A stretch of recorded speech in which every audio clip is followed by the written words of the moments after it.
मित्रांनो, तर आज आपण पॉलिटी या विषयाचे MPSC ग्रुप सी प्रिलिम्स 2024 या वर्षी जे प्रश्न विचारलेले आहेत, टोटल 15 प्रश्न आहेत, ते आपण बघणार आहोत आज. तर पहिला प्रश्न जो आहे, आता मी सांगितलं लास्ट टाईम 15 प्रश्न जे आहेत त्यापैकी 10 जे असतील ते इझी लेवल असतील, 5 जे असतील ते टफ लेवल असतील. आता मीडियम वगैरे काही क्वेश्चन वगैरे आपण नाही कॅटेगराईज करणार. इझी म्हणजे तुम्हाला यायला पाहिजे, ते टफ म्हणजे तुमचं चुकलं तरी काही प्रॉब्लेम नाही एवढं, ठीक आहे. आणि याच्यावरून आपल्याला अभ्यास कोणत्या लेवलचं पाहिजे हे ठरवायचं. पहिला प्रश्न काय बघा, which schedule is concern with the partition of powers between centre and state. आता मी या आधीचा पेपर जो आपण डिस्कस केला होता 2025चा, त्यामध्ये 8व्या नंबरचं शेड्यूल आलं होतं. मी काय सांगितले, टोटल 12 शेड्यूल आहे आपल्या कॉन्स्टिट्यूशनमध्ये. तर त्या शेड्यूलवर दरवर्षी साधारणतः एक प्रश्न येतो. 12 शेड्यूल लक्षात ठेवणं इझी आहे. ओके, पहिल्यांदा 8 होते, नंतर 9, 10, 11, 12 हे ॲड झालेले आहेत. तर कोणत्या शेड्यूलमध्ये डिव्हिजन ऑफ पॉवर्स दिलेलं आहे, तर ते 7व्या शेड्यूलमध्ये आहे, ठीक आहे. 8व्या शेड्यूलचं आपण आधीच बघितलं होतं. लँग्वेजेस आहेत यात, ऑफिशियल लँग्वेजेस. हे 5वं आणि 6वं शेड्यूल जे आहेत त्यामध्ये शेड्युल्ड एरियाज आहेत, म्हणजे आदिवासी एरिया जे असतात त्याच्याशी रिलेटेड रेग्युलेशन आहेत. ओके, हा इझी कॅटेगरीचा क्वेश्चन आहे की 12 शेड्यूलपैकी कुठल्या शेड्यूलमध्ये काय आहे एवढंच विचारलं, 1 लायनर. त्यानंतर नेक्स्ट काय क्वेश्चन बघा, the father of Indian constitution B.R. Ambedkar has declared which article as heart and soul of Indian constitution. म्हणजे बाबासाहेब आंबेडकरांनी भारतीय राज्यघटनेचं हृदय आणि आत्मा, आता एखादे मी सांगितलं 395 आर्टिकल्स आहे टोटल, त्यातलं एक आर्टिकल असं आहे की ज्याला ते heart and soul of constitution म्हणत आहेत, म्हणजे ते खूप महत्त्वाचं आर्टिकल आहे, ठीक आहे. तर ते कोणतं आहे आर्टिकल? आर्टिकल नंबर 32 आहे. याच्यावर खूप वेळा प्रश्न आलेला आहे. आता 32 काय इम्पॉर्टंट आहे आपल्याला, जे एक सेकंड,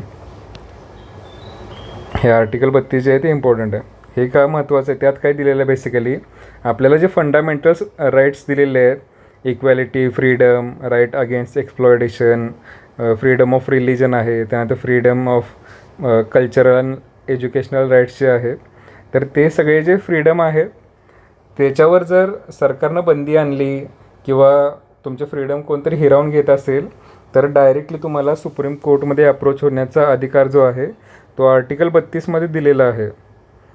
काय सांगते समजतं? 32 जे आहे कॉन्स्टिट्यूशनल रेमेडीज हे आर्टिकल आहे. म्हणजे तुमचे जर फंडामेंटल राईट्स कुणी काढून घेण्याचा प्रयत्न केला तर डायरेक्टली सुप्रीम कोर्टात तुम्ही जाऊ शकता.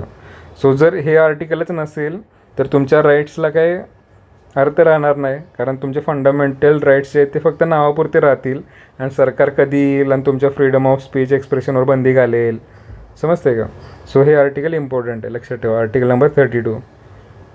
त्यानंतर नेक्स्ट काय, हा पण इझी क्वेश्चन आहे, कारण मी सांगितलं 1 ते 50 आर्टिकलवर जर प्रश्न आला तर तो तुम्हाला यायलाच पाहिजे, कारण 1 ते 50 जे आर्टिकल्स आहेत ते खूप रिपिटेटिव्ह आहेत आणि बेसिक लेवलचे आहेत.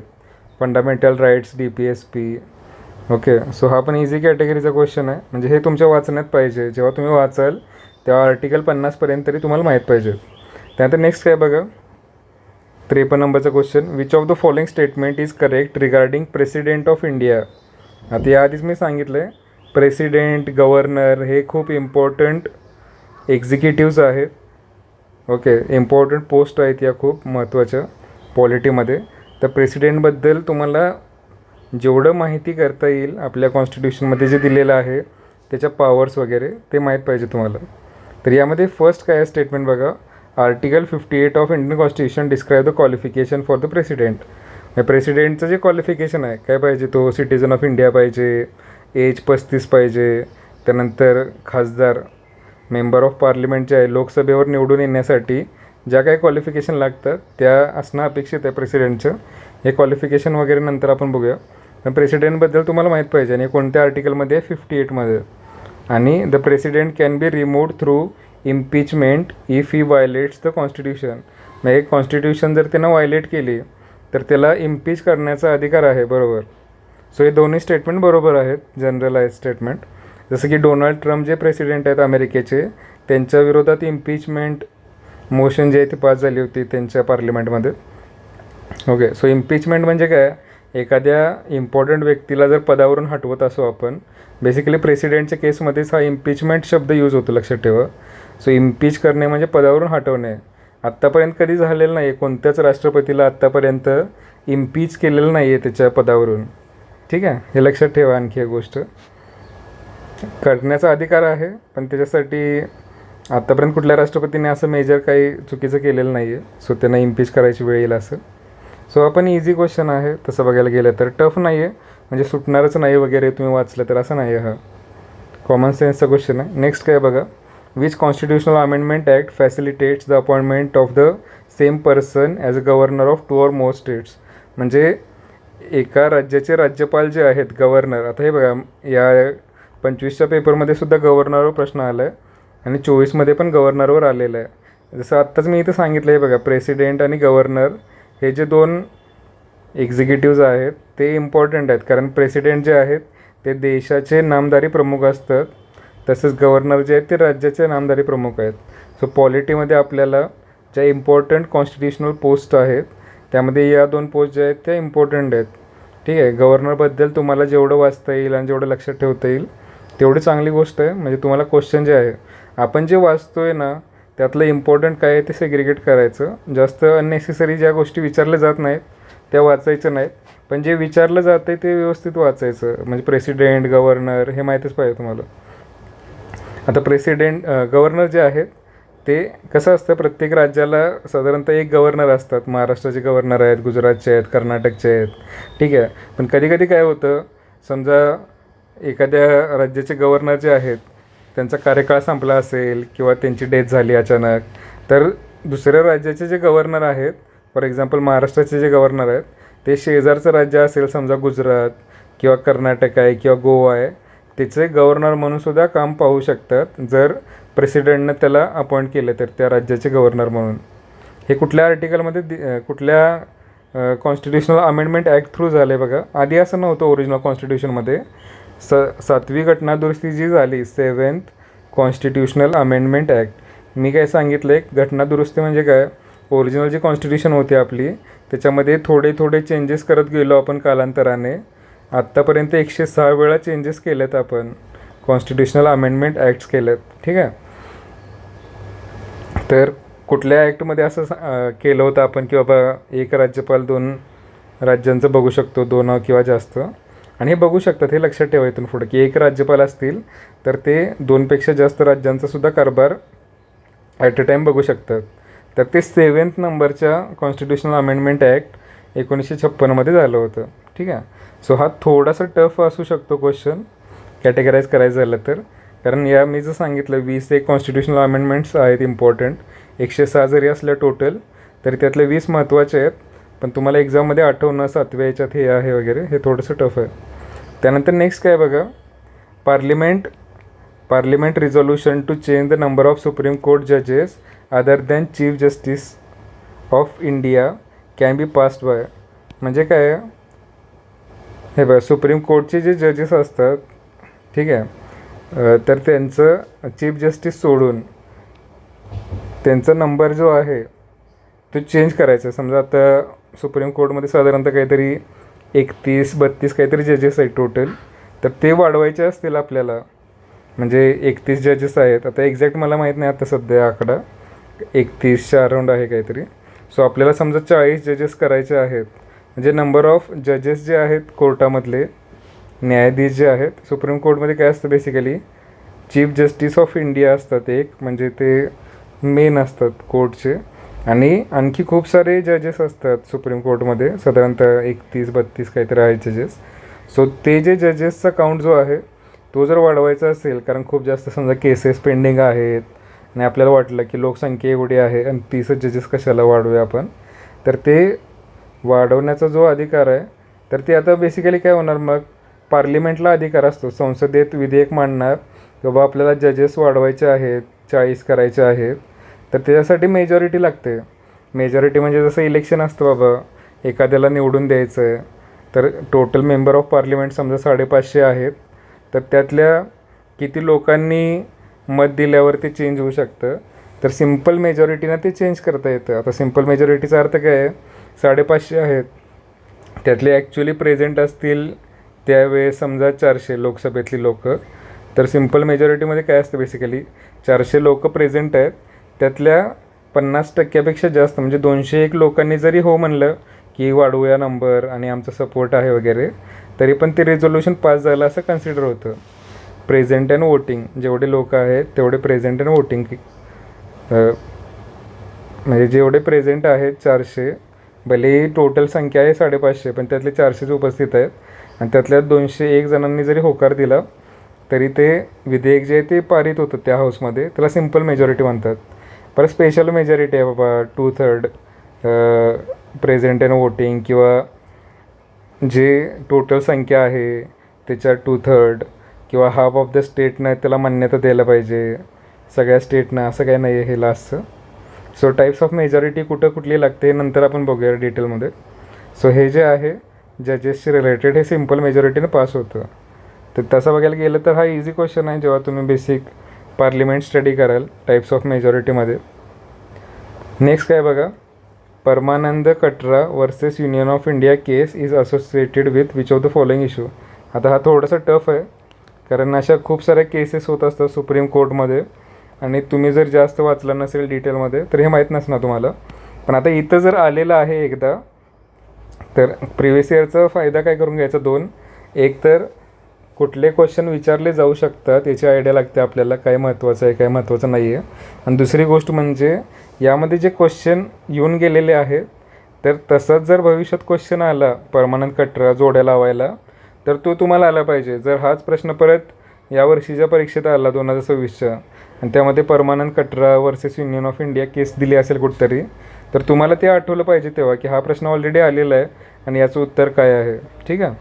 सो आता हे काय basically Parmanand Katara versus union of इंडियामध्ये, की बेसिकली जेव्हा ॲक्सिडेंट होतो एखादा, तेव्हा काय होतं, ॲक्सिडेंट झाल्यानंतर जो जखमी व्यक्ती आहे त्याला रुग्णालयात जेव्हा नेलं जातं, तेव्हा काही हॉस्पिटल काय केलं होतं त्या केसच्या आधी, समजा की हॉस्पिटलवाले म्हणले की नाही ह्याला खूप दुखापत झाली आहे, हा मरणारच आहे. सो या केसमध्ये ते म्हणले की बाबा तुम्ही आधी पोलिसांची परमिशन आणा, पोलीस ओके म्हणले तर, कारण मग ह्याची डेथ झाल्यावर हॉस्पिटलवर येऊ शकतं किंवा काय होऊ शकतं, कोणी खून केला आहे किंवा काय. तर त्याच्या विरोधात हे PIL फाईल केली होती सुप्रीम कोर्टामध्ये, जनहित याचिका. त्यामध्ये हे परमानंद कटरा वगैरे जे आहेत त्यांनी काय अपील केलं होतं की बाबा एखाद्या व्यक्तीचा जर ॲक्सिडेंट झाला असेल तर त्याचं डॉक्युमेंटेशन वगैरे करत न बसता त्याच्यावर डायरेक्टली ट्रीटमेंट पहिला करायची आणि नंतर जे आहेत पोलिसांचं FIR असेल आणि ते तयार करणं वगैरे डॉक्युमेंटेशन ते नंतर करायचं. कारण एखाद्या व्यक्तीचा जीव वाचवणं हे महत्त्वाचं आहे आणि ते डॉक्युमेंटेशन वगैरे जे आहे ते सेकंडरी आहे. आणखी काय व्हायचं, जो माणूस बाबा ॲक्सिडेंट झालेला आहे त्याला वाचवण्यासाठी जो माणूस घेऊन गेलेला असेल समजा हॉस्पिटलमध्ये, तर त्यालासुद्धा खूप वेळा पोलीस स्टेशनच्या चक्रा माराव्या लागायच्या आधी की बाबा तू घेऊन आला होता याला, मग परत काय झालं होतं काय, त्याला सारखं म्हणजे म्हणून लोक काय मदतीसाठी पुढे जात नव्हते की बाबा मी जर घेऊन गेलो याला दवाखान्यात तर मला परत पोलीस स्टेशनला जा, हे करा ते करा. सो त्या संदर्भातसुद्धा कोर्टाने निर्णय दिला होता की जो माणूस बाबा हेल्प करेल तर त्याला जास्त त्रास देऊ नये पोलिसांनी, सारखं वारंवार बोलवू नये वगैरे. या संदर्भात ही केस होती. सो केस समजते, emergency medical care in accidental situations. So याचा आन्सर जे आहे ते A आहे, मेडिकल केअर. ओके. सो असे काही इम्पॉर्टंट केसेस असतील समजा, ते आपण थोडेसे लक्षात ठेवा. जसं LGBTQचे अधिकार असतील त्याच्या संदर्भात जे आहे, किंवा मी नंतर शेअर करेन 10-1 केसेस जे आहेत. विशाखा गाईडलाईन्स ज्या होत्या वुमन सेफ्टीचे रिलेटेड आहेत, त्याबद्दलसुद्धा केस झाली होती PIL वगैरे. ठीक आहे. सो मी शेअर करेन नंतर ग्रुपवर. नंतर हे काय बघा next, just a second. Consider the following statement. आता हा जो वरचा क्वेश्चन होता टफ आहे. ठीक आहे. 57 बघूया आपण question. Consider the following statement. The 73rd constitutional amendment act inserted part 9 in the constitution regarding the Panchayati Raj system for rural areas. आता हा पंचायती राजचा क्वेश्चन मागच्या वर्षी पण आलेला आहे. सो जसं मी सांगितलं प्रेसिडेंट गव्हर्नर इम्पॉर्टंट आहे, तसं पंचायती राज म्हणजे काय, ग्रामपंचायत जी असते, जिल्हा परिषद, पंचायत समिती, हे रुरल जे लाईफ आहे त्याच्या मॅनेजमेंटसाठी इम्पॉर्टंट आहे, रिप्रेझेंटेशन त्यांच्या सोयीसाठी. ओके, सो याच्यावर क्वेश्चन येणार एक दरवर्षी. 73वी घटनादुरुस्ती जी आहे त्याच्यानुसार पार्ट 9 इन्सर्ट केला होता कॉन्स्टिट्यूशनमध्ये आणि पंचायती राज सिस्टीमशी रिलेटेड आहे. बरोबर आहे 100%. ओके, सो त्यानंतर new part 9A was added to constitution regarding urban local bodies through 74th. हे पण बरोबर आहे. हे बघा, 73वी घटनादुरुस्ती जी झाली त्याच्यामध्ये काय केलं आपण, तर पंचायती राज सिस्टीम म्हणजे ग्रामीण भागात खेडेगाव लेवलला ग्रामपंचायत, त्यानंतर पंचायत समित्यांना, जिल्हा परिषद, ही 3 टायर सिस्टीम आणली. आणि 74वी घटनादुरुस्ती झाली, हे कधी झाल्यात, 1992मध्ये झाले तेव्हा. ठीक आहे. आणि 74वी घटनादुरुस्ती जी झाली त्यामध्ये अर्बन लोकल बॉडीज, अर्बन म्हणजे नगरपालिका असेल, नगरपंचायत असेल, महानगरपालिका असेल, याच्या स्थापनेसंदर्भात जे आहे ते 74वी घटनादुरुस्ती आहे. आणि त्याच्यामध्ये 9A पार्ट ॲड केलं होतं. सो हे दोन्ही स्टेटमेंट बरोबर आहेत. आणि हा इझी क्वेश्चन आहे, कारण हे तुम्हाला माहीतच पाहिजे, 73वी घटनादुरुस्ती, 74वी, म्हणजे आपण जे काय वाचणार आहे पॉलिटीमध्ये त्यामध्ये हे जे आहे ते माहीतच पाहिजे तुम्हाला, म्हणजे हे तरी वाचलं पाहिजे, बाकी काय वाचलं असेल नसेल. ठीक आहे. त्यानंतर नेक्स्ट काय बघा, विच कॉन्स्टिट्युशनल अमेंडमेंट, आता घटनादुरुस्ती मी सांगितलं आहे टोटल 106 झालं आहेत. कुठल्या constitutional amendment added the word socialist secular to the preamble of Indian constitution. मी आजच ग्रुपवर प्रिएम्बल शेअर केली आहे, तर त्यामध्ये प्रिएम्बल जी आहे त्याच्या बॉटमला दिलं आहे कोणते वर्ड्स कधी ॲड झालेत वगैरे. सो 42वी घटनादुरुस्ती गेल्या म्हणजे 2025चा पण प्रश्न होता, 42वी घटनादुरुस्ती झाली त्याला मिनी कॉन्स्टिट्यूशन म्हणतात.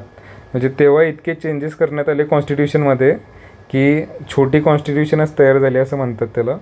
इंदिरा गांधीजींच्या काळामध्ये 1976मध्ये झाली होती घटनादुरुस्ती.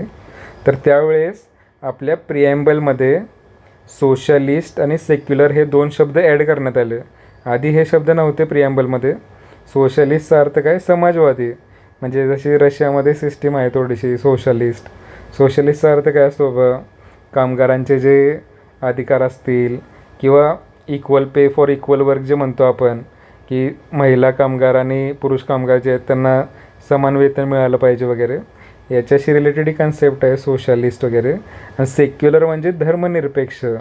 धर्मनिरपेक्षाचा अर्थ काय आहे की गव्हर्मेंटनं कोणत्याही एका धर्माला फेवर करू नये, सगळ्या धर्मांसाठी गव्हर्मेंटनं काम केलं पाहिजे, कोणत्याही एका धर्माचा प्रचार प्रसार करू नये. जसं की फॉर एक्झाम्पल पाकिस्तान आहे, तर ते इस्लामिक रिपब्लिक ऑफ पाकिस्तान त्यांचं नावच आहे, म्हणजे ते काही सेक्युलर नाही आहे, ती इस्लामिक कंट्री आहे. तसं आपला जो भारत देश आहे त्याचा कोणताही पर्टिक्युलर धर्म नाही आहे, सगळे धर्म जे आहेत ते स्टेटच्या दृष्टीनं सेम आहेत आणि प्रत्येकाला आपल्या धर्माचा प्रचार प्रसार करण्याचं अभिव्यक्ती स्वातंत्र्य फंडामेंटल राईट्समध्ये दिलेलं आहे. सो हे 2 शब्द कधी घालण्यात आले, तर 42वी जी घटनादुरुस्ती आहे तेव्हा हे घालण्यात आले. हा इझी क्वेश्चन आहे, कारण 42वी घटनादुरुस्ती माहीत पाहिजे तुम्हाला. मी सांगितलं 106 घटनादुरुस्ती झाल्यात, त्यातल्या 20 इम्पॉर्टंट आहेत, त्यामध्ये ही 42वी मोस्ट इम्पॉर्टंट आहे सगळ्यात. सो त्यामध्ये काय काय झालं होतं ते आपण बघणार आहोत डिटेलमध्ये. त्यानंतर नेक्स्ट काय बघा, जोड्या लावायचा प्रश्न आहे, जस्ट अ सेकंड. सो इकडं काय दिलं आहेत, आर्टिकल्स दिले आहेत, 14 नंबरचं आहे. त्यानंतर 15, 16, 17. आता मी काय सांगितलं आहे 1 ते 50 जे आर्टिकल आहेत 1 to 50 हे पाठच पाहिजे तुम्हाला, आर्टिकल नंबर 1 to 50. ओके. आणि जेव्हा अभ्यास करतो आहे म्हणजे आपण हेच करायचं आहे पॅरेटो प्रिन्सिपलनुसार, की ज्या गोष्टी विचारल्या जात आहेत त्या माहीतच पाहिजेत. आणि ज्या काही अवघड गोष्टी आहे, कारण मी सांगितलं लक्ष्मीकांत पुस्तक जे आहे 500 पेजेसपेक्षा जास्त आहे. सो 500 पेजेस वाचणं किंवा 100 महत्त्वाच्या गोष्टी वाचणं 100 पेजेसचं आणि त्यातून मार्क मिळवणं हे ठरवायचं तुम्हाला. ओके. सो 14वा जे काय आहे, 14वा आर्टिकल काय आहे basically, equality before law, equal protection of law. ठीक आहे, इक्वॅलिटीचं आहे हे, इक्वॅलिटी बिफोर लॉ आणि इक्वल प्रोटेक्शन ऑफ लॉ. आता हे कुठं दिलं आहे बघा, state shall not discriminate against any citizen. आता डिस्क्रिमिनेशन करू नये, भेदभाव करू नये स्टेटनं, हे कशात दिलेलं आहे 15व्या नंबरचं अगेन्स्ट डिस्क्रिमिनेशन. ठीक आहे, म्हणजे याची जोडी इथे लागली. आता जोड्या लावायचं क्वेश्चनमध्ये काय असतं लक्ष द्या. एक जरी तुमचं बरोबर आलं तरी बऱ्यापैकी आन्सर येऊन जातं. म्हणजे समजा बीचं 1 आहे तर कुठल्या ऑप्शनमध्ये बीचं 1 आहे बघायचं. इथं बीचं 3 आहे, इथं 3 आहे, इथं 1 आहे बघा, हे बीचं 1 आहे. सो पहिल्या याच्यातच तुमचं आलं हे. म्हणजे एक जरी जोडी लागली व्यवस्थित 100% शुअरिटी असेल तरी तुम्हाला 1 मार्क मिळाले इथं. आता त्यानंतर काय बघा, इक्वॅलिटीचं कुठं आहे, इक्वॅलिटी इथं आहे बघा हे. सो पहिल्याचं 4 आहे, सो पहिल्याचं 4 आहे इथं. त्यानंतर 16 नंबरचं जे आर्टिकल आहे, पब्लिक एम्प्लॉयमेंट, जॉब जे देतं सरकार त्याच्यामध्ये जे रिझर्वेशन वगैरे असतं त्याच्याशी रिलेटेड हे आर्टिकल आहे 16 नंबरचं. So equality of opportunity all cities matter of employment, म्हणजे रोजगाराच्या संदर्भात आहे. सगळ्यांना एम्प्लॉयमेंटमध्ये संधी मिळाली पाहिजे समान. ठीक आहे. आणि 17 नंबरचं जे आहे ते अनटचेबिलिटीशी रिलेटेड आहे. अनटचेबिलिटी प्रॅक्टिस करणं गुन्हा आहे. म्हणजे काय, आधीच्या काळात काय व्हायचं, दलित लोक जे असायचे त्यांना अनटचेबल्स ट्रीटमेंट दिली जायची. म्हणजे त्यांना बाहेर बसवणे, वर्गाच्या अपमानास्पद वागणूक मिळायची. तर हे अबॉलिश करण्यात आलं आहे आपल्या कॉन्स्टिट्यूशनमध्ये. आणि जर कोणी करत असेल तर ॲट्रॉसिटी वगैरे या गोष्टी आहेत सगळ्या. सो 17 नंबरचं हे लक्षात ठेवा. 17 म्हणजे खतरा जो आहे. ठीक आहे, खतरा म्हणजे काय, जर अनटचेबिलिटी तुम्ही प्रॅक्टिस केली तर तुम्हाला जेलमध्ये जावं लागू शकतं. सो तसं कोणाशी व्यवहार करायचं नाही आहे. ठीक आहे. सो हे मी सांगितलं 1 ते 50 आर्टिकल पार्टच पाहिजे तुम्हाला. जेव्हा तुम्ही अभ्यास कराल सेपरेट एक रिमाइंडर द्यायचं स्वतःला की 1 ते 50 आर्टिकल रोज थोडेसे 2-3 आर्टिकल वाचायचे. त्यातले पण आता हे बघा, पहिले 11पर्यंतचे जे आर्टिकल्स आहेत 1 ते 11 हे एवढे जास्त विचारले जात नाहीत. कारण पहिलं जे आहेत 1 ते 4 ते इंडिया अँड इट्स टेरिटरी वगैरे आहे, की राज्य जे आहे नवीन राज्य तयार करायचं असेल, ठीक आहे, त्यानंतर राज्याचं नाव बदलायचं असेल वगैरे याच्या संदर्भात आहेत 1 ते 4. आणि 5 ते 11 जे आहेत ते सिटिझनशिपशी रिलेटेड आहेत, की कोण भारताचा नागरिक आहे बाबा. एखादा पाकिस्तानातून भारतात आला असेल स्वातंत्र्याच्या वेळेस तर त्याला नागरिकत्व द्यायचं का नाही, भारतातनं पाकिस्तानात गेला असेल परत भारतात आला वगैरे अशा गोष्टी आहेत. सो 1 ते 11 पण एवढे इम्पॉर्टंट नाही आहेत, कधी जास्त विचारले जात नाहीत. सो 1 ते 11 नाही लक्षात राहिले तरी चालतील. पण 12 ते 35 जे आहेत ते फंडामेंटल राईट्स आहेत तुमचे. हे पार्टच पाहिजे तुम्हाला. 12 ते 35 मोस्ट इम्पॉर्टंट. आणि त्यानंतर 36 ते 51 जे आहेत ते DPSP आहेत. आता यातले काही महत्त्वाचे. आता DPSP एवढं जास्त विचारलं जात नाही मॅच द पेयर्स किंवा डायरेक्ट आर्टिकल्स. पण तुम्हाला माहीत पाहिजे बाबा 51A जे आहे ते फंडामेंटल ड्युटीज आहे आपल्या, नागरिकांचे कर्तव्य वगैरे. आणि भविष्यात एखादा प्रश्न आला जोड्या लावायला DPSPमध्ये, जसं की आत्ता इथं आलं आहे 14, 15, 16, 17, तसं समजा 39, 40, 41, 42 असं आलं तर ते तुम्हाला माहीत पाहिजे. आणि हे एक्सपेक्टेड असतं हे आर्टिकल्स विचारणं. सो एवढ्या लेवलचा तुमचा अभ्यास पाहिजे. बाकी मी सांगितलं आहे 395 आर्टिकल्स आहेत ते आपल्याला करायचे नाही आहेत एवढे सगळे पार्ट. त्यातले काही मोजकेच मॅक्सिमम 100 आर्टिकल्स असतील ते तुम्हाला लक्षात राहिले तरी इनफ आहे. आणि बाकीचे अंदाजे रेंज माहीत पाहिजे त्याची. त्यानंतर नेक्स्ट क्वेश्चन काय बघा, which article of Indian constitution makes provision for legislative assembly. Legislative assembly म्हणजे काय, राज्यामध्ये काय असतं, विधानसभा असते, विधानसभा, आणि केंद्रामध्ये लोकसभा, राज्यसभा असतं. तर कुठल्या आर्टिकलमध्ये लेजिस्लेटिव्ह असेंब्लीबद्दल दिलेलं आहे तर ते 170 नंबरचं आर्टिकल आहे. आता हा थोडासा टफ कॅटेगरीमधला आहे क्वेश्चन. का, कारण मी सांगितलं 395 आर्टिकल्स आहेत, किती पाठ करणार तुम्ही, तर त्यापैकीच हा आहे की बाबा 170 नंबरचं आर्टिकल खूप लांबचं, हे लक्षात राहील नाही राहील अवघड आहे. सो ठीक आहे, विधानसभेचा उल्लेख आहे यात. त्यानंतर नेक्स्ट काय बघा, just a second, who among the following person was not member of cabinet mission. आता हा बेसिकली इतिहासातला प्रश्न आहे, पॉलिटिचा नाही आहे. कॅबिनेट मिशन प्लॅन आलं होतं भारत जेव्हा स्वतंत्र व्हायची वेळ आली होती ऑलमोस्ट 1946च्या दरम्यान, तेव्हा ब्रिटिशांनी ठरवलं की बाबा आता आपल्या हाताबाहेर गोष्टी चालल्यात सगळ्या, भारताला स्वातंत्र्य दिलं पाहिजे. तर त्या संदर्भात भारताची राज्यघटना काय असावी आणि कुठल्या टाईपचं तिथं सिस्टीम डेव्हलप करावी या संदर्भात कॅबिनेट मिशन पाठवलं होतं. कॅबिनेट मिशन म्हणजे ब्रिटनची जी पार्लिमेंट होती त्यामधले काही मिनिस्टर्स वगैरे जे होते त्यांना भारतात पाठवलं होतं की बाबा डिसाईड करा तुम्ही पॉलिसी वगैरे. तर त्यात 3 लोक होते बेसिकली. क्रिप्स मिशन एक आलं होतं, आठवतं आहे का, 1942मध्ये काहीतरी आलं होतं. त्यानंतर हे लॉरेन्स जे आहेत, पेथिक लॉरेन्स आणि ए व्ही अलेक्झांडर, हे इम्पॉर्टंट पर्सनॅलिटी आहेत ब्रिटनमधलं. सो हे 3 आले होते त्या कॅबिनेट मिशनमध्ये. हा इतिहासामध्ये प्रश्न विचारला आहे 2-3 वेळा ऑलरेडी. सो ही नावं माहीत पाहिजे, क्रिप्स, लॉरेन्स आणि अलेक्झांडर. ठीक आहे, क्रिप्स लॉरेन्स आणि अलेक्झांडर. आता आहे बघा, हे काय वुड्स जो आहे सर, विल्यम वुड्सचा डिस्पॅच आला होता डलहौसीच्या काळात. ठीक आहे, की बाबा शिक्षणासंदर्भात होता आहे वुड्स डिस्पॅच. सो हा नसेल मे बी, पण हे 3 माहीत पाहिजेत नावं. आणि हा बेसिकली पॉलिटीचा नाही, हिस्ट्रीचा क्वेश्चन आहे. तसं इझी क्वेश्चन आहे हा, जर हिस्ट्री वाचली असेल तुम्ही तर. नंतर काय बघा, as per article 243 of constitution of India, every gram panchayat shall continue to exist for 5 years dash unless it has already been dissolve under any law of time being in the force. म्हणजे काय, हे बघा, तुम्ही आता निवडणुका ज्या होतात, ग्रामपंचायत असेल, नगरपालिका, सगळ्या ज्या निवडणुका होतात किंवा लोकसभा, विधानसभा, आमदार खासदार जे निवडून जातात, त्यांचा सर्वसाधारणपणे कार्यकाळ किती असतो? 5 वर्षाचा असतो. ओके. आणि हे कशाची दिले आहे बघा, ग्रामपंचायतीची निवडणूक दिली आहे. म्हणजे ग्रामपंचायत सदस्य जे निवडून देता तुम्ही, त्याचा जो कार्यकाळ असतो तो किती वर्षाचा असतो? 5 वर्षाचा असतो ऑब्व्हियसली.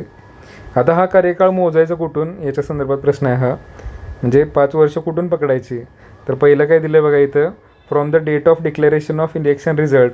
म्हणजे निवडणुकीचा रिझल्ट लागला समजा आज, तर आजपासून पुढं 5 वर्ष पकडायचं का रिझल्ट लागल्याच्या दिवशी? किंवा दुसरं काय दिलं बघा इथं, from the date of declaration of election. म्हणजे ज्यावेळेस निवडणुका घोषित केल्या की यावर्षी मेमध्ये इलेक्शन होणार आहेत, अशी इलेक्शन कमिशन डिक्लेअर करतं, तर तेव्हापासून 5 वर्ष मोजायचे आहेत का, जेव्हा त्या इलेक्शन कमिशननं डिक्लेअर केलं तिथून पुढं? किंवा नेक्स्ट काय बघा, from the date fixed for is first meeting after election. म्हणजे निवडणुका झाल्या आणि पहिली जी मीटिंग आहे याची, म्हणजे निवडून आले ग्रामपंचायत सदस्य, सरपंच वगैरे निवडून आले, त्यांची पहिली मीटिंग जी आहे ती झाल्यानंतर तिथून पुढं 5 वर्ष मोजायचं आहे का? आणि लास्टला काय दिलं बघा, from the first financial year commencing after the panchayat election. Financial year म्हणजे आता समजा मेमध्ये इलेक्शन झाली, पण फायनान्शियल इयर कधी स्टार्ट होतं? 1 एप्रिल ते 31 मार्च असतं. सो तिथून पकडायचं आहे का? तर नाही आहे. कुठून पकडतात हे बघा, हे लक्षात ठेवा. इथून जेव्हा पहिली मीटिंग होती त्यांची, from the date fixed for is first meeting after election. म्हणजे ग्रामसभा वगैरे पहिल्यांदा भरणार किंवा पहिली मीटिंग जी होणार, तिथून पुढं 5 वर्ष पकडायचं. तसा हा प्रश्न टफ लेवलचा आहे, कारण पुस्तकात असं काही जास्त आपण वाचत नाही. पण कॉमन सेन्सनं जर विचार केला तर इलेक्शनचा रिझल्ट लागणे किंवा तारीख डिक्लेअर करणे किंवा 1 एप्रिलपासून हे चुकीचं वाटतं. पहिली मीटिंग झाल्यापासूनच ते बरोबर आहे. ठीक आहे. त्यानंतर नेक्स्ट काय बघा question, just a second. Which of the following are not. आता शब्द एक्झाममध्ये हे नेहमी लक्षात ठेवायचं. सिली मिस्टेक ज्या होतात त्या नॉट वाचणे, न वाचणे, करेक्ट इनकरेक्ट वाचणे, न वाचणे, ह्याच्यामुळं तुमचे 4 ते 5 मार्क एक्झाममध्ये जाऊ शकतं. सो हे शब्द जे आहेत त्याला असं गोल करून ठेवायचं वाटलंच तर, की कोणते फेडरल फीचर्स नाही आहेत कॉन्स्टिट्यूशनचे. आता फेडरल आणि युनिटरी फीचर्स काय असतात? फेडरल, हे बघा, युनिटरी फीचर्स असतात काही आणि काही फेडरल फीचर्स असतात. युनिटरी म्हणजे काय, केंद्र सरकारला जर जास्त ताकद असेल आणि राज्य सरकारला जर कमी ताकद असेल, असे काही फीचर्स असतील तर त्याला युनिटरी फीचर्स म्हणतात. युनिटरी म्हणजे एकाकडं सत्ता जी आहे ती केंद्रित होणे. म्हणजे समजा आणीबाणीचा जो कायदा आहे, राष्ट्रीय आणीबाणी म्हणा, तर ते काय युनिटरी फीचर आहे की केंद्र सरकार आणीबाणी जाहीर करतं, राज्य सरकारला खूप कमी अधिकार असतात त्यात. किंवा गव्हर्नरचं जे पोस्ट आहे, गव्हर्नरची नेमणूक कोण करतं? राज्यपालाची नेमणूक कोण करतं? प्रेसिडेंट करतात. आणि प्रेसिडेंट बेसिकली केंद्रात येतात मोदी सरकारच्या अंडर फॉर एक्झाम्पल समजा. तर ती युनिटरी फीचर आहे, कारण केंद्र जे आहे ते स्टेट गव्हर्नमेंटवर कंट्रोल करण्याचा प्रयत्न करतात त्या फीचर्स थ्रू. समजतं? वेरएस फेडरल फीचर म्हणजे काय असतात? राज्य सरकारला समजा इक्वल पॉवर्स असतील किंवा राज्य सरकारला काम करताना केंद्र सरकार जास्त अडथळा देत नसेल असे जे फीचर्स असतील त्याला फेडरल फीचर्स म्हणतात. म्हणजे काय, जसं की 3 लिस्ट आहेत आपल्या, युनियन लिस्ट, कॉन्करंट लिस्ट आणि स्टेट लिस्ट. तर स्टेट लिस्टमधले जे कायदे आहेत ते राज्य सरकार करणार. सो हे जे फीचर आहे ते डिव्हिजन ऑफ पॉवर्स वगैरे म्हणतो आपण, की राज्य सरकारला सेपरेट आहे. ठीक आहे. सो आता आपण हे बघूया खालील 4 ऑप्शन आणि त्याच्यातनं सांगतो आणखी. All India service. आता ऑल इंडिया सर्व्हिसचा अर्थ काय आहे, आपले जे UPSCमधून सिलेक्ट होतात कॅन्डिडेट त्यामधून काही IAS बनतात, काही IPS बनतात. आता IAS जे असतात बेसिकली तर ते ह्यांचं सिलेक्शन कोण करतं, UPSC म्हणजे केंद्र सरकारची एक एजन्सी आहे UPSC, ते करतं. आणि समजा एखादा महाराष्ट्रातला मुलगा आहे, त्यानं चांगला रँक काढला आणि त्याला बिहार कॅडर मिळालं तर तो बिहारमध्ये जाऊन काम करणार फॉर एक्झाम्पल. पण बिहारमधलं जे सरकार असेल ते त्याच्या ट्रान्सफर किंवा त्याचे फॉर एक्झाम्पल त्याला कामावरून काढून टाकणे वगैरे याचे अधिकार त्या स्टेट गव्हर्नमेंटला नसतात. ते कोणाला असतात तर केंद्र सरकारला असतात. समजते. DOPT department of personal and training म्हणून एक डिपार्टमेंट आहे. ते बेसिकली यांच्या ट्रान्सफर, प्रमोशन आणि पगाराचं वगैरे बघतं.